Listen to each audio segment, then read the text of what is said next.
म्हणजे आज आपण इयत्ता 7वीची जे ब्रिज कोर्स बुक आहे त्या पुस्तकातील 17वी ॲक्टिव्हिटी सोडवायची आहे। जरी या ॲक्टिव्हिटीमध्ये कोपऱ्यात 6वी 6 लिहिलेले असले तरी 7th स्टँडर्ड हे बुक आहे, म्हणजे इयत्ता 7वीचं ब्रिज कोर्स बुक आहे हे लक्षात घ्या आपण, कारण इथे जी स्टोरी घेतलेली आहे या ॲक्टिव्हिटीमध्ये ती इयत्ता 6वीच्या इंग्लिश पुस्तकामधील ही गोष्ट दिलेली आहे इथं तुम्हाला, आणि पेज नंबर 30 वरती ही स्टोरी आहे। तर बघा, ही ॲक्टिव्हिटी आपल्याला सोडवायची आहे आणि नंतर सुंदर हस्ताक्षरामध्ये ते तुम्ही वहीमध्ये लिहायचे आहे, म्हणजे सगळे त्यातले प्रश्न तुम्ही वहीमध्ये लिहायचे आहेत। लिहित असताना स्पेलिंगच्या चुका अजिबात करायच्या नाही। चला तर मग आपण सुरुवात करूया ॲक्टिव्हिटी सोडवायला। ब्रिज कोर्स ॲक्टिव्हिटी 17 स्टँडर्ड 7 ला पॉईंट दिलेला आहे लर्निंग आउटकम्स कॉम्पिटन्सी स्टेटमेंट्स, म्हणजे काही इथं उद्दिष्ट दिलेले आहेत फॉर द लर्नर्स म्हणजे शिकणाऱ्यासाठी, म्हणजे विद्यार्थ्यांसाठी। पहिला आहे बघा रिस्पॉन्स, काय दिलं इथं, response to announcement and instructions म्हणजे सूचना, या शब्दाचा अर्थ काय आहे, सूचना, आणि अनाउन्समेंट्स म्हणजे घोषणा। रिस्पॉन्ड म्हणजे प्रतिसाद देणे, म्हणजे learner response announcement and instructions म्हणजे काही विचारलेले सूचना असतील, दिलेल्या सूचना असतील किंवा काही घोषणा असतील, या सगळ्याला तो प्रतिसाद देतो। पुढचं सेंटेन्स दिले, respond to different kinds of instructions request and directions in various context, म्हणजे तो प्रतिसाद देतो। कशाला प्रतिसाद देतो, तर डिफरंट काइंड्स ऑफ वेगवेगळ्या प्रकारच्या सूचना, डिफरंट काइंड्स ऑफ म्हणजे वेगवेगळ्या प्रकारच्या, म्हणजे दिलेल्या ज्या सूचना, म्हणजे काही प्रश्न विचारले असतील किंवा आणखी काही सांगितलं असेल तर या सगळ्याला तो प्रतिसाद देतो। रिक्वेस्ट विनंती, डायरेक्शन्स इन व्हेरियस कॉन्टेक्स्ट म्हणजे त्या पाठाच्या संदर्भामध्ये जे काही विचारलेलं असेल त्या सगळ्याला तो प्रतिसाद देतो। आणि लास्ट सेंटेन्स दिले बघा थर्ड, की carries out a complex long process with the help of the oral instruction, म्हणजे तोंडी सूचनांच्या सहाय्यानं तो प्रत्येक प्रोसेस पूर्ण करतो, म्हणजे सगळ्यामध्ये तो सहभाग घेतो, म्हणजे हे त्या लर्नर्सला आलं पाहिजे, करता आलं पाहिजे। आता पुढचा पॉईंट दिलाय बघा, instruction for teachers and parents, parent and facilitators, हे जे आहे हे तुमच्यासाठी नाही, हे शिक्षकांसाठी आहे सूचना आणि पॅरेंट्ससाठी आहे, आई वडिलांच्यासाठी दिलेले आहे, त्यामुळे हे काही तुम्ही बघायचं नाही, याच्यावर आपण फुल्ली मारूया, पुढे जाऊया। इन्स्ट्रक्शन फॉर स्टुडंट, हे महत्वाचं आहे बघा, दिस इज इम्पॉर्टंट, काय करायचं आहे हे तुम्हाला इथं सांगितलेलं आहे, हे लक्षपूर्वक तुम्ही समजावून घ्यायचे आहे। काय सांगितलंय तर बघा, watch and listen the video, watch म्हणजे पहा, बघा, लिसन म्हणजे ऐका, लिसन याला STEN, लिसन याचा अर्थ ऐकणे, म्हणजे बघा, ऐका, पहा, जो व्हिडिओ दिलेला असेल तो अगोदर तुम्ही बघा आणि ऐका, पहा, ऐका। पुढची सूचना तुमच्यासाठी दिली बघा, follow the instructions to frame the sentence by using that is why, this is very important, that is why, हे जे खाली दिलेलं आहे, दिलेल्या सूचनांचे पालन करून टू फ्रेम द सेंटेन्स, म्हणजे शिक्षकांनी ज्या सूचना दिलेल्या असतील त्या सूचना ऐकून त्यांनी सांगितलंय त्या पद्धतीनं प्रमाणे तुम्ही वाक्य बनवायचे आहे। टू फ्रेम द सेंटेन्स म्हणजे वाक्य तयार करायचे आहे, फ्रेम म्हणजे बनवणे, तयार करणे, कशी, तर दॅट इज वाय म्हणजे the beginning of the sentence you use that is why, म्हणजे दॅट इज वाय वापरायचं आणि दॅट इज वाय वापरून तुम्ही हे सेंटेन्स तयार करायचे बघा। नाव लिसन, 2 नंबरची बघा सूचना काय दिली तुम्हाला, follow the instruction to frame the sentence by using that is why, म्हणजे दॅट इज वाय वापरून तुम्ही वाक्य तयार करा, वाक्यामध्ये दॅट इज वाय घाला आणि वाक्य बनवा, हे म्हणजे हे करायचं आहे तुम्ही व्हिडिओ ऐकल्यानंतर। नेक्स्ट लर्निंग ॲक्टिव्हिटी, पुढचा पॉईंट दिलाय लर्निंग ॲक्टिव्हिटी, तर इथे काय दिलंय बघा, लर्निंग ॲक्टिव्हिटीमध्ये the teacher will play the video and ask the student to observe, शिक्षक तुम्हाला एक व्हिडिओ प्ले करून दाखवतील आणि तुम्हाला ते बघायला सांगतील, ऑब्झर्वेशन त्याचं करायला सांगतील, निरीक्षण करायला सांगतील. पुढे सांगतील she he will take practice of sentence, म्हणजे तो किंवा ती प्रॅक्टिस द सेंटेन्स, वाक्य आहे त्याचं प्रॅक्टिस करेल. Student will follow the instruction and respond to them, विद्यार्थी दिलेल्या सूचना फॉलो करतील म्हणजे त्याचे पालन करतील. रिस्पॉन्ड टू देम, आणि त्याला प्रतिसाद देतील. आता बघा, मी एक व्हिडिओ तुम्हाला ऐकवते. आपल्याला किती व्हिडिओ ऐकायचा आहे.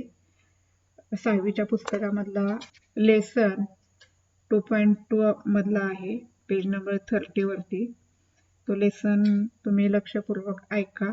मी तुम्हाला प्ले करून दाखवते आणि नंतर मग आपण त्याच्यावरचे प्रश्न सोडवूया.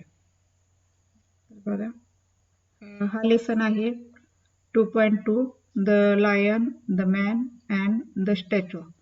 आता हा जो लेसन आहे इयत्ता 6वीच्या पुस्तकामधील पेज नंबर 30 वरती हा लेसन दिलेला आहे.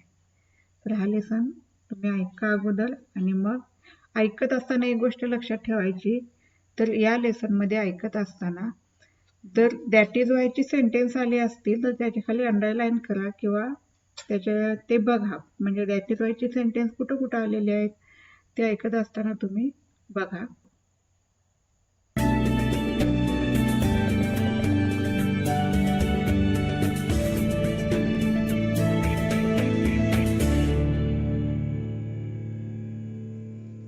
Standard 6th, Subject English. The Lion, the Man and the Statue.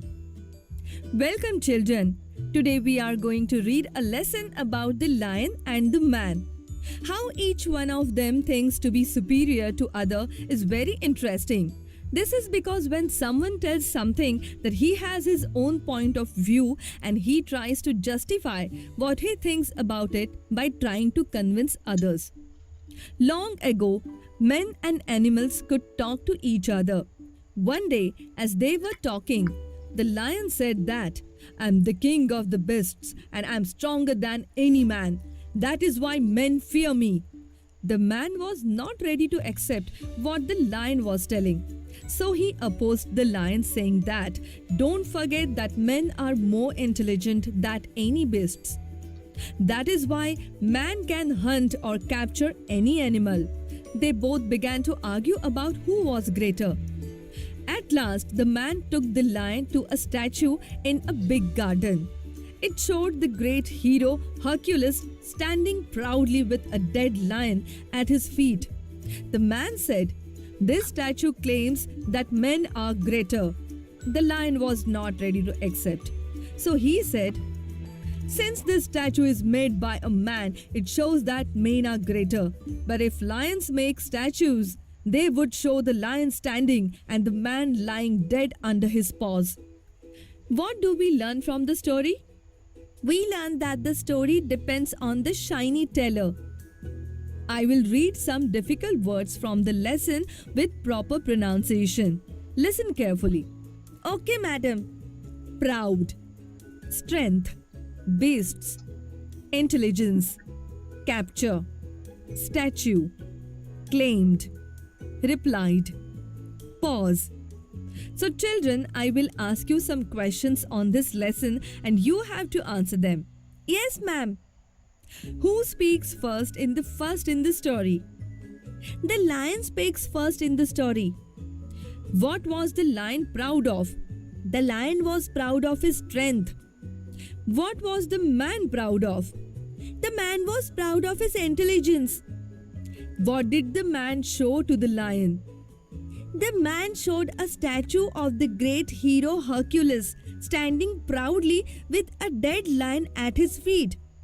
Who speaks last in the story? The lion speaks last in the story. Very good, children. This shows that you understood the story very well. हा जो video ऐकला त्याच्यावरचे हे प्रश्न दिलेले आहेत. प्रश्नांची उत्तरं पण तुम्ही ऐकलेली आहेत. तर पुन्हा एकदा आपण रिपीट करूया. Who speaks first in the story, म्हणजे या आताच्या कथेमध्ये, तुम्ही ऐकलेल्या कथेमध्ये सगळ्यात प्रथम कोण बोललेलं होतं? तर कोण बोललेलं होतं? तुम्ही आन्सर ऐकलेलं होतं. कोण बोललेलं होतं? The lion. The lion. Next बघा, what was the lion proud of म्हणजे अभिमान वाटणे, गर्व वाटणे. शब्दाचा अर्थ प्राऊड ऑफ म्हणजे अभिमान किंवा गर्व वाटणे, गर्व वाटणे. सिंहाला कशाचा अभिमान होता, कशाचा गर्व वाटत होता, कशात त्याच्या ताकदीचा, शक्तीचा. His strength.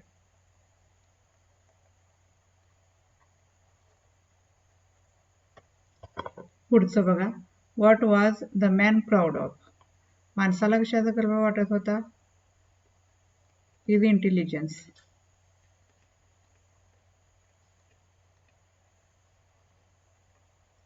त्याच्या बुद्धिमत्तेचा. पुढचा question, what did the man show to the lion. Show म्हणजे दाखवणे. काय दाखवले सिंहाला, त्या माणसानं काय दाखवले? तर द स्टॅच्यू.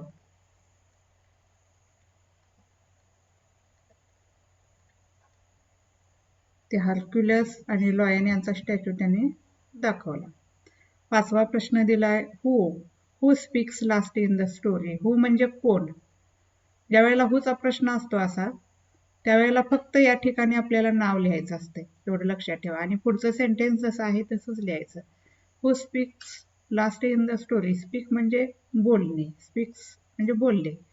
स्टोरी गोष्टीच्या शेवटी, कथेच्या शेवटी कोण बोलले. स्टोरी म्हणजे कथा, गोष्ट. कोण बोलले? तर द लायन. म्हणजे शेवटी सुद्धा कोण बोलला? लायनच बोलला. पूर्ण वाक्यात सांगायचं असेल कसं सांगायचं? The lion.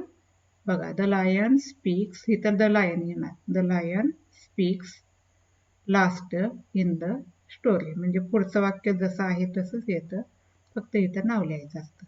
इथं पण तसंच येणार. पहिला क्वेश्चन बघा, हू म्हणजे कोण.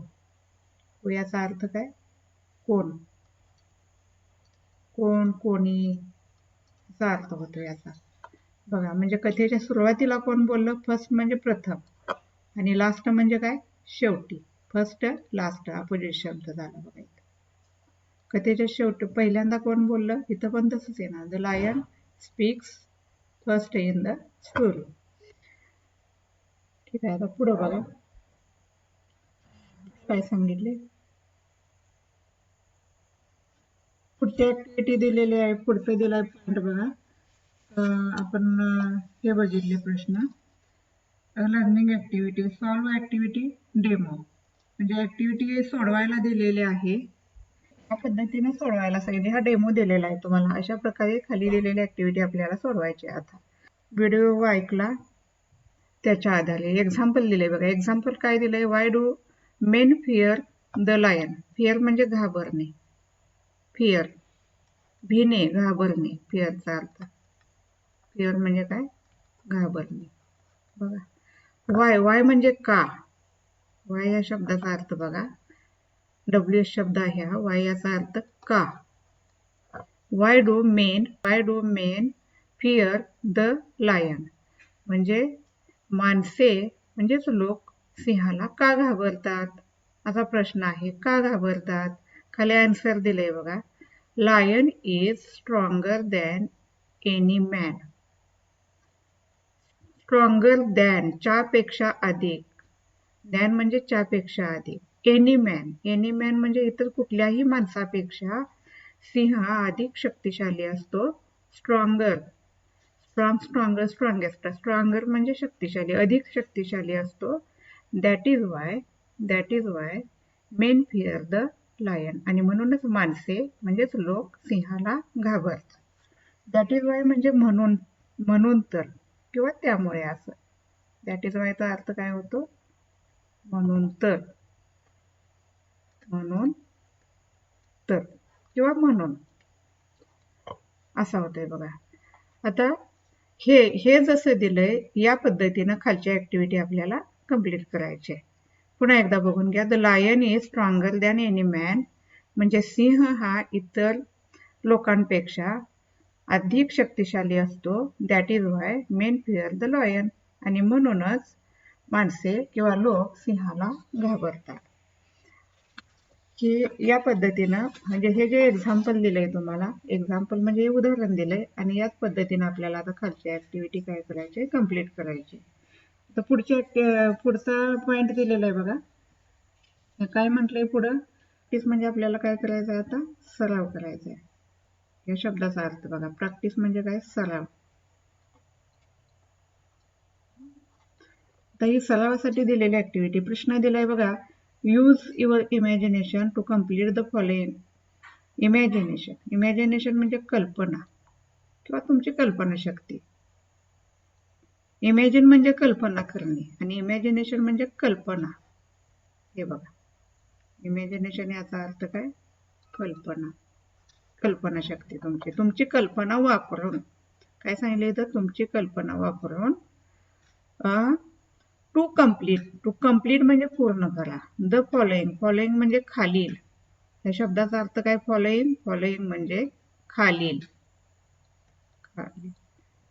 फॉलोइंग म्हणजे खालील. यूज युअर इमॅजिनेशन, तुमची कल्पनाशक्ती वापरा.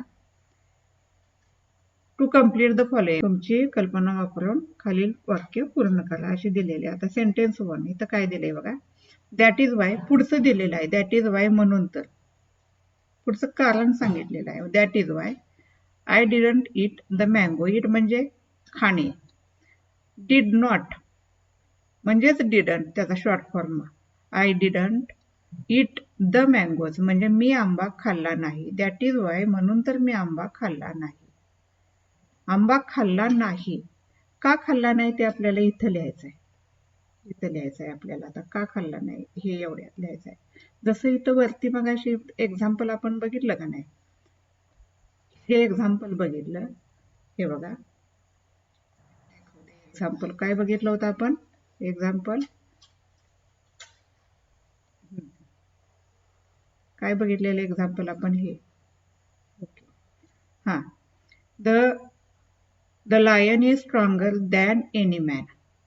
हा, that is why men fear the lion. आता कसं, हे आपल्याला सोडवायला दिलेल्या ऍक्टिव्हिटीमध्ये एवढा भाग दिलाय.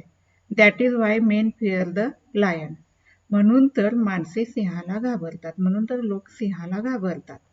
का घाबरतात म्हणून सांगितलं इथं पाठीमागचं. हे आपल्याला तुमची कल्पना वापरून हे तुम्ही भरायचं आहे वाक्यामध्ये आणि वाक्य पूर्ण या पद्धतीनं. Lion is stronger than any man. माणूस सिंह हा इतर सर्वापेक्षा शक्तिशाली असतो.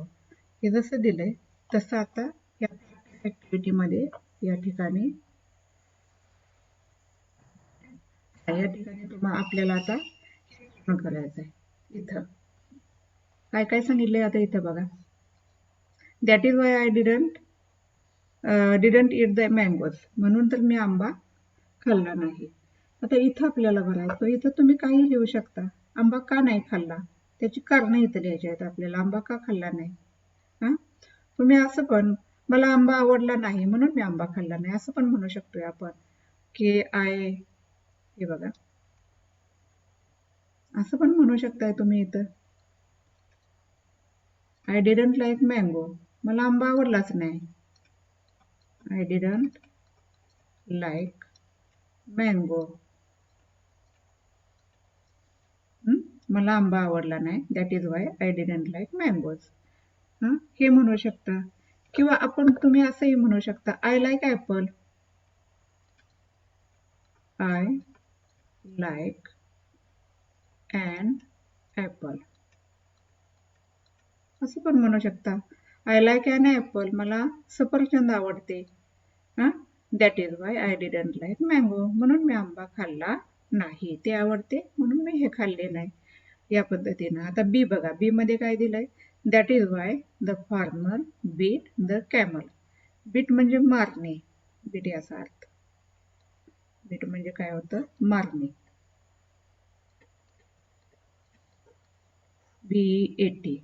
काय म्हणलंय, that is why the farmer म्हणजे शेतकरी, बीट द कॅमल म्हणजे शेतकऱ्यानं उंटाला मारले. का मारले याचं कारण तुम्ही इथं लिहायचं आहे. आपण काय लिहू शकता, क्वेश्चन सी बघा, पुढचं 3 नंबरचं सेंटेन्स काय दिलं इथं, dot dot that is why म्हणजे म्हणून तर द मंकी जम्पड म्हणजे उडी घेतली इनटू द लेक म्हणजे तळ्यामध्ये म्हणजे तलावामध्ये तळ्यामध्ये किंवा तलावामध्ये उडी घेतली.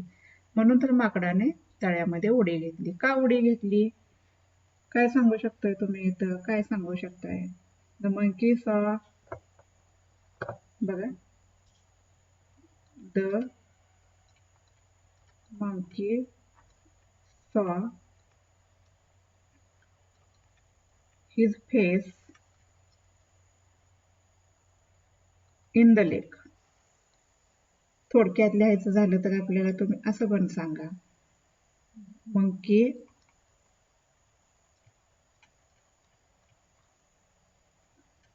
saw something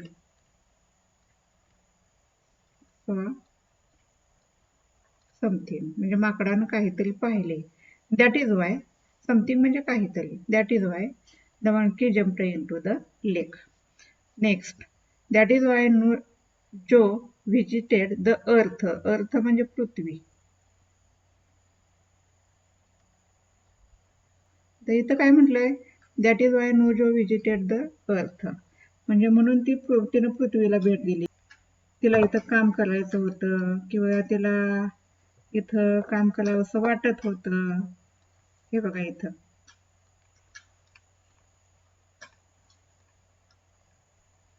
he wanted to work. He wanted to work here. Here म्हणजे येथे. तिला इथे काम करायचे होते. दॅट इज वाय जो व्हिजिटेड द अर्थ आणि म्हणून तिनं काय केलं? पृथ्वीला भेट दिली. या पद्धतीनं अशा प्रकारे तुम्ही सुद्धा दॅट इज वाय घालायचं आणि हे अशा प्रकारे सेंटेन्स कंप्लीट करायचे.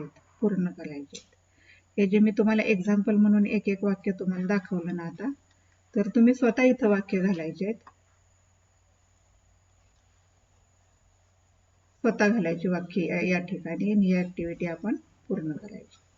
ओके, झालं. हा पॉइंट झाला प्रॅक्टिसचा. आता पुढचा पॉइंट काय दिलाय बघा. पुढं म्हटलंय एक्सटेन्शन ऍक्टिव्हिटी, पॅरलल ऍक्टिव्हिटी. पण ती ऍक्टिव्हिटी आता पाहिली त्याला समांतर ऍक्टिव्हिटी म्हणजे त्याच ऍक्टिव्हिटी प्रमाणे आणखी ऍक्टिव्हिटी आपण म्हणजे आपलं प्रॅक्टिस होण्यासाठी, सराव होण्यासाठी करायची असते. तर इथं काय सांगितलं? क्वेश्चन काय दिलं या ठिकाणी बघा. Ask why type question to your friend. Ask why type question. आणखी प्रश्न तुम्ही आस्क म्हणजे विचारा. कोणाला विचारा? टू युअर फ्रेंड, फॅमिली म्हणजे कुणाला? तुमच्या मित्रांना, तुमच्या कुटुंबातील इतर व्यक्तींना तुम्ही वायचे प्रश्न विचारा. वाय टाईप क्वेश्चन म्हणजे वाय नसल होणारे प्रश्न असे विचारायचे आहेत. म्हणजे हे सांगितलं इथं. आता फॉर एक्झाम्पल बघा, तुम्हाला मी एक्झाम्पल सांगते मग तुमच्या लक्षात येईल. पहिला प्रश्न बघा, समजा असं या पद्धतीनं. Why are you so late. Late म्हणजे उशिरा, म्हणजे तू उशिरा का आलास? Why are you so late. किंवा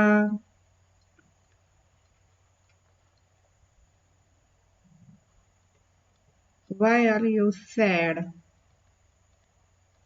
सॅड म्हणजे दुःखी. तर पुढचा प्रश्न बघा, वायचा question. Next question, why R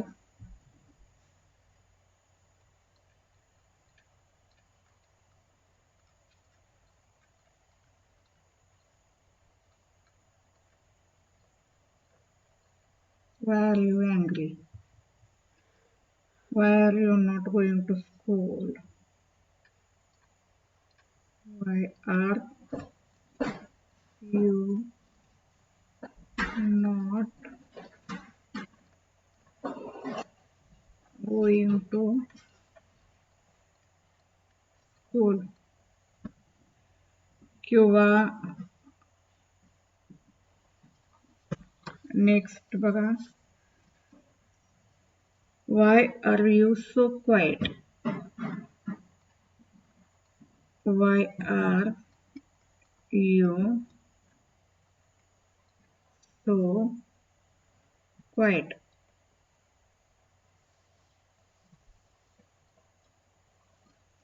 quite म्हणजे शांत. क्वाइट याचा अर्थ काय? शांत. म्हणजे तू एवढा शांत का आहेस? Next, why do we go to doctor, why do we go to the doctor. या पद्धतीनं व्हायचे प्रश्न, वायनं सुरू होणारे प्रश्न तुम्ही सुद्धा तयार करायचे आहेत, बनवायचे आहेत. ही झाली ऍक्टिव्हिटी. पुढची म्हणजे पॅरलल ऍक्टिव्हिटी. पुढचा पॉइंट दिलाय बघा, इव्हॅल्युएशन.